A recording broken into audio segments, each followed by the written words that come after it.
The rain began on Tuesday night and did not stop for 3 days. By Friday morning, Ethan's wheat field no longer looked like farmland. Water stretched between the rows in long, shallow pools, while the dark soil underneath had softened into thick mud. More storm clouds were gathering in the west, and if the remaining wheat was not harvested soon, the entire crop could be flattened. Ethan knew that taking the harvester into the field was a gamble. He did it anyway. The machine moved slowly across the wet ground, its engine growling through the cold morning air. At first, everything seemed manageable. The enormous tires left only shallow tracks behind them. Then the harvester reached a low section near the old oak trees. The front left wheel suddenly dropped. The operator pushed the throttle forward. The tire spun violently, throwing mud across the wheat, but the machine did not move ahead. With every rotation, the wheel dug deeper. Within minutes, mud had climbed halfway up the tire. Ethan ran toward the cab, waving both arms. "Shut it down!" But the damage had already begun. The weight of the harvester compressed the soaked ground beneath it, turning the field into a trap. The rear wheels started sinking next. The cutting platform tilted forward until it hovered only inches above the mud. Then the engine went silent. Everyone standing nearby stared at the machine. Behind them were acres of wheat waiting to be harvested. In front of them was an expensive piece of equipment trapped in the softest part of the field. Above them, thunder rolled across the sky. Ethan crouched and picked up a handful of soil. It slipped between his fingers like wet clay. Pull the machine incorrectly, and it could sink even deeper. Wait for the ground to dry, and the storm might destroy the crop first. Within the hour, neighbors, mechanics, and heavy equipment operators would arrive with cables, tractors, and increasingly powerful machines. None of them understood the real problem yet. The harvester was not trapped because they lacked power. It was trapped because everyone who came to rescue it believed that more power was the only answer. The first tractor arrived less than an hour later. It belonged to Ethan's neighbor, Carl, who had spent most of his life working wet ground and believed he had seen every kind of stuck machine. He backed the tractor into position, attached a steel cable to the rear of the harvester, and gave Ethan a confident nod. This should bring it out. The tractor pulled forward. The cable snapped tight. The harvester shuddered, but it did not move. Carl increased the throttle.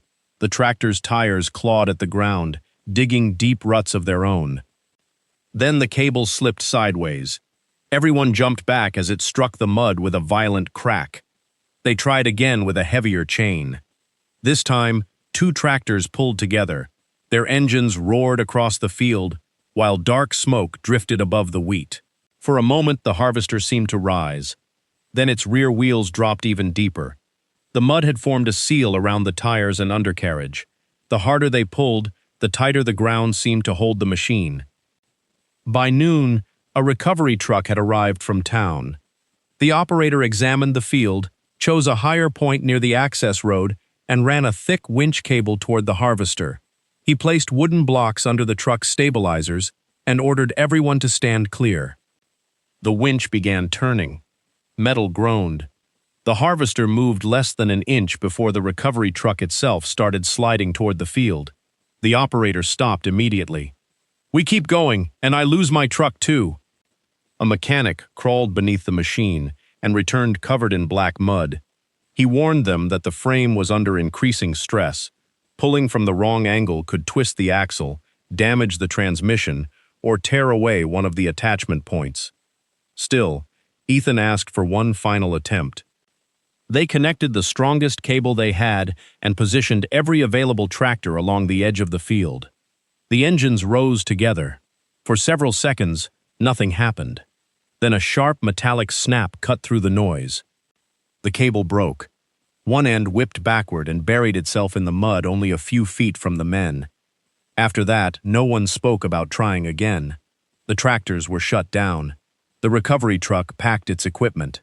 The harvester remained exactly where it had been, except now it sat lower than before. Ethan looked across the field at the wheat bending beneath the rising wind. They had brought more engines, more cable, and more pulling force. All they had managed to do was bury the machine deeper. By early afternoon, the field had gone quiet. The tractors stood along the edge of the wheat with mud packed deep into their tires.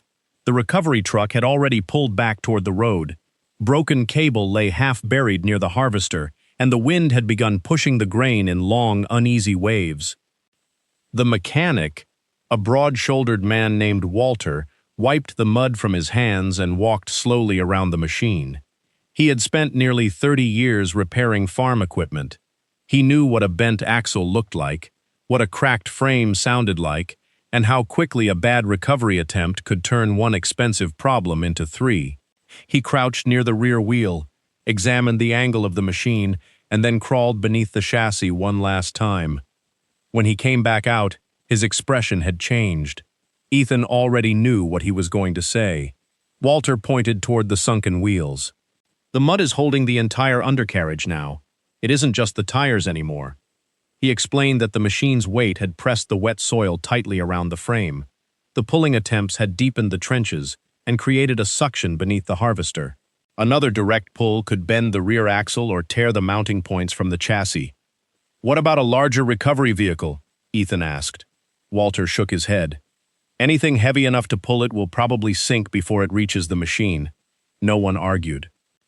The evidence was all around them: deep ruts, broken cable, exhausted tractors, and a harvester sitting lower than it had that morning. Walter looked toward the dark clouds gathering again in the west. "If the rain returns tonight, this field will soften even more." Ethan stared at him. "So what are you saying?" The mechanic hesitated before answering. "I'm saying this machine may be buried for good." The words seemed heavier than the machine itself. Walter suggested waiting until the ground dried, though no one knew when that would happen. If the weather worsened, they might have to remove the cutting head, drain the fluids, and salvage whatever parts could still be saved. Ethan turned toward the wheat. The crop represented months of work, borrowed money, and the future of the farm. Without the harvester, he could not finish the job. Without the crop, there might not be enough money to repair or replace the machine. One by one, the men began gathering their tools. Ethan remained beside the silent harvester, listening to the wind move through the grain. Then, beneath the noise of the approaching storm, another sound came back to him: the slow clicking of an old chain turning through iron gears, a sound he had not heard since childhood. The memory came back slowly. Ethan saw himself as a boy standing inside his grandfather's barn, watching dust drift through narrow beams of afternoon light. In the far corner sat a heavy iron winch mounted on a thick oak frame. Its chain was dark with age, and its gears turned with a slow, deliberate click. His grandfather had never called it powerful. He had called it patient. "Machines today try to win all at once," the old man once told him. "This one wins one link at a time." Ethan had watched that winch pull fallen trees from a creek bed, raise roof beams into place, and free an old tractor from spring mud. It never moved quickly. It never roared. But once the chain tightened, almost nothing seemed able to resist it. After his grandfather died, the tool had been pushed beneath the barn floor and covered with canvas. Ethan had not touched it in years. He looked back at the stranded harvester. Everyone else saw a machine too heavy to move. Ethan began thinking about something different. Not how much force they could create, but how carefully they could apply it. He turned toward Walter. "There may be one more thing we can try."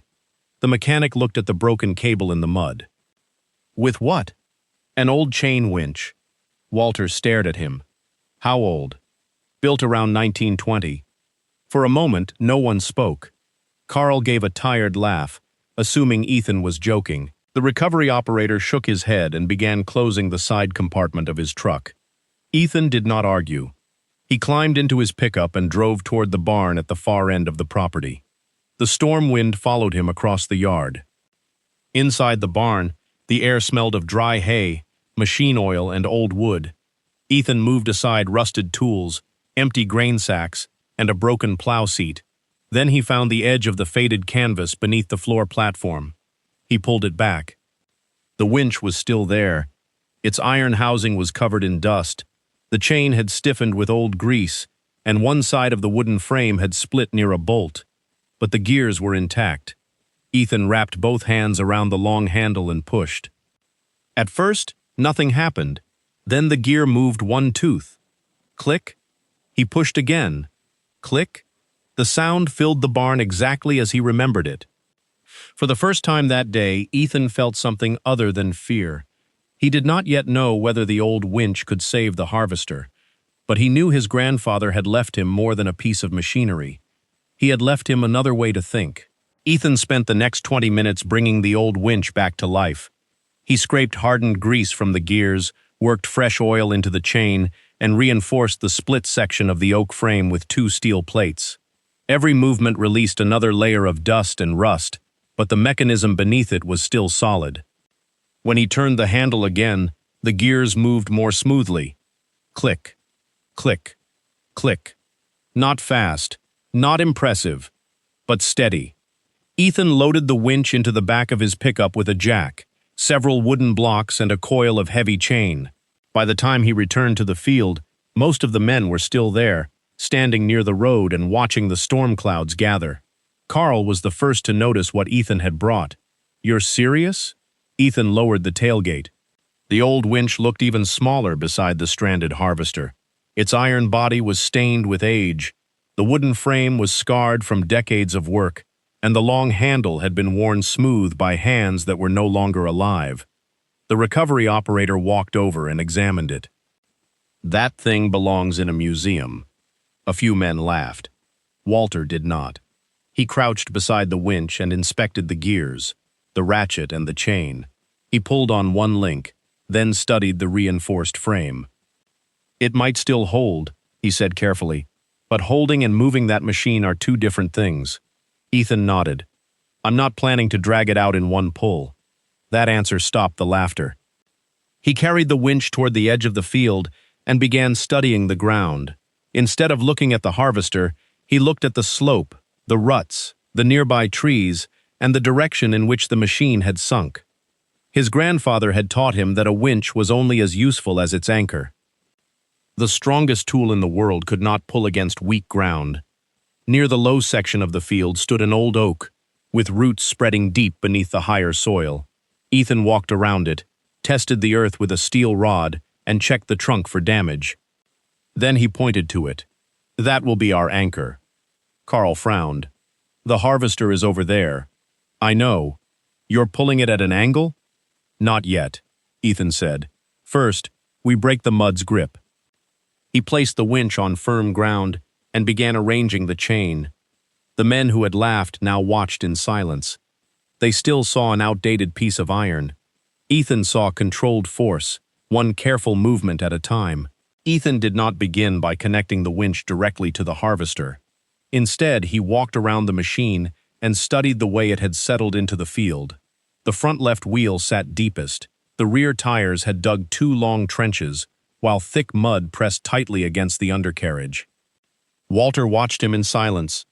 "You already know where you want to pull from?" he asked. "Not exactly," Ethan replied. "First, I need to know what is holding it." He pushed a steel rod into the ground beside the tires. Near the surface, the soil was loose and wet. Deeper down, it became thick and compacted. Ethan pointed beneath the machine. "The tires are not the only problem. The frame is sitting on the mud now. If we pull straight ahead, we are fighting the weight of the machine, the suction underneath it, and the walls of these ruts at the same time." Carl folded his arms. "So what does that old winch change?" "It lets us pull slowly enough to see what the machine is doing." Ethan remembered something his grandfather had taught him years earlier. A fast pull could hide a mistake until something broke. A slow pull revealed every weak point before it became a disaster. He wrapped a protective chain around the oak, keeping the load low against the trunk. Then he positioned the winch on firm ground and connected it through a second chain to the harvester's reinforced recovery point. But the line did not run straight toward the road. It ran slightly sideways. Walter noticed immediately. "You are not trying to bring it out yet." Ethan shook his head. "I'm trying to lift the buried side toward the shallow rut. Just a few inches." The men placed thick wooden boards in front of the sunken wheel. More blocks were prepared beside the rear tires. Ethan also ordered everyone to stand well outside the path of the chain. Then he gripped the handle. The first turn removed the slack. Click. The The second tightened the chain. Click. By the third, the old oak creaked softly and the harvester's frame gave a faint metallic groan. Ethan stopped. He inspected the anchor, the chain, and the attachment point before turning again. The machine had not visibly moved, but a thin line of water appeared around the buried tire. Walter crouched beside it. "The seal is breaking," he said. Ethan nodded. That was the difference. The tractors had tried to overpower the field in one violent motion. The old winch was doing something else. It was giving the mud time to release the machine. Ethan turned the handle again. The old winch answered with a slow metallic rhythm. Click, click, click. The chain tightened until every link seemed rigid. The harvester's buried side shifted slightly, just enough for muddy water to surge around the front tire. "Get the board ready," Ethan called. Carl and Walter pushed a thick plank toward the opening, waiting for enough space to slide it beneath the wheel. Ethan made one more turn. The machine moved less than an inch. Then the oak tree groaned. Not the soft creak they had heard before. This sound came from deep inside the trunk. Ethan froze. At the same moment, the wooden base beneath the winch tilted toward the field. One corner sank into the wet ground, changing the angle of the chain. "Stop!" Walter shouted. Ethan released the handle carefully, letting the ratchet hold the load. Everyone backed away. For several seconds, nothing moved. Then one of the old chain links gave a sharp crack. Carl stepped farther back. "That thing is about to break." Ethan inspected the line from a safe distance. The chain had not snapped, but one link near the winch had begun to stretch. Worse, the single oak was carrying the entire load, while the winch base slowly pressed into the soil. His first plan had been too simple. The tool was strong enough. The system around it was not. Ethan removed the tension one controlled step at a time. Then he brought a second chain from the truck and chose another anchor point farther uphill, a thick stump with roots buried beneath firmer ground. He connected the two anchors so they would share the load. Next, he lifted the winch and placed wider timbers beneath its frame, spreading the pressure across a larger area. The damaged chain section was removed and replaced with a heavier length from the recovery truck. The operator who had laughed earlier silently handed it to him. Walter checked every connection. "This gives us a better chance," he said, "but if either anchor starts moving, we stop."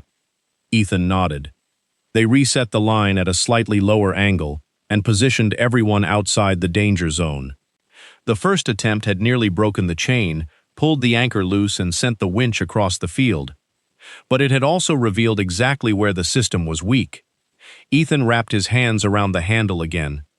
This time, nothing depended on a single chain, a single tree, or a single guess.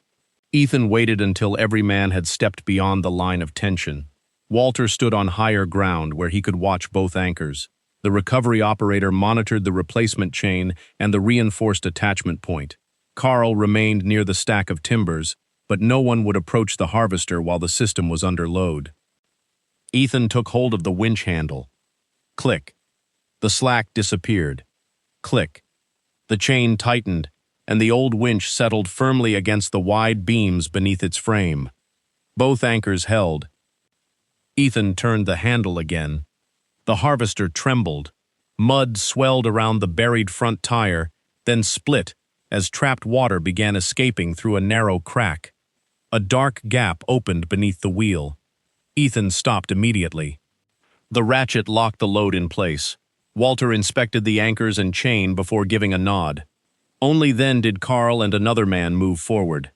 They pushed a thick plank into the gap beneath the tire, drove it deeper with a wooden mallet, and hurried back beyond the safety line. Ethan resumed turning. The tire climbed onto the edge of the plank, barely half an inch.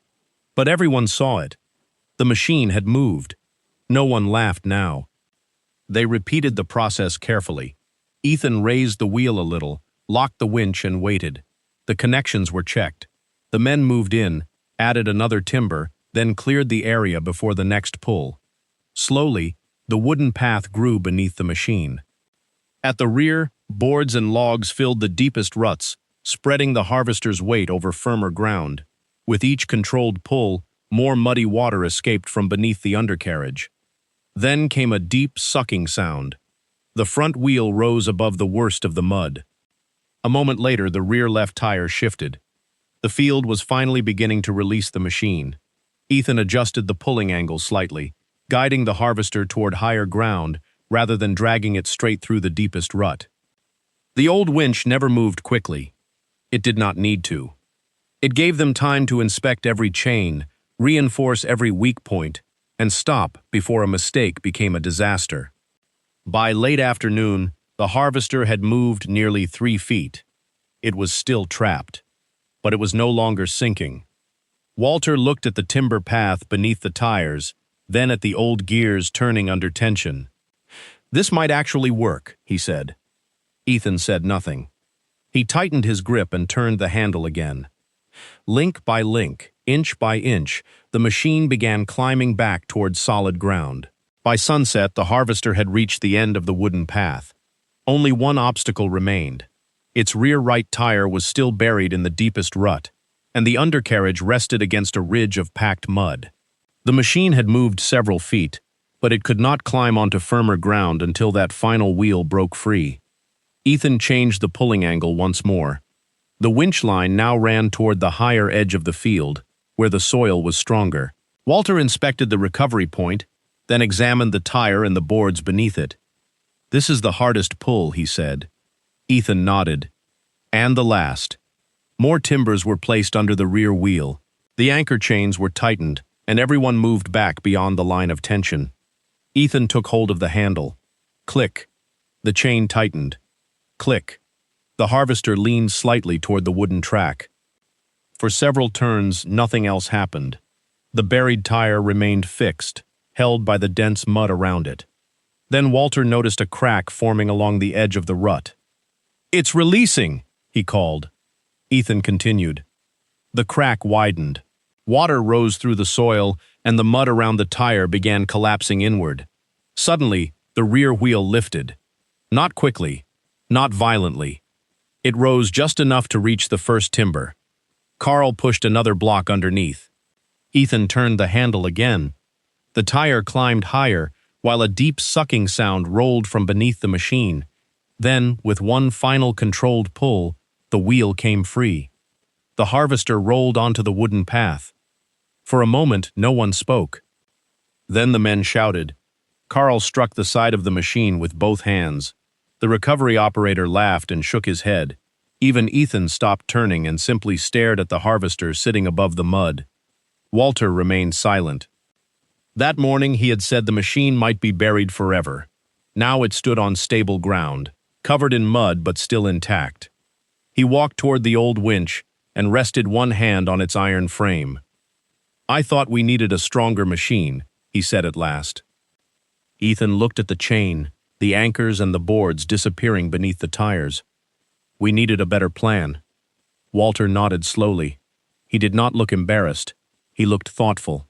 The old winch had not defeated modern machinery. It had defeated the assumption that force mattered more than patience, angle, and control.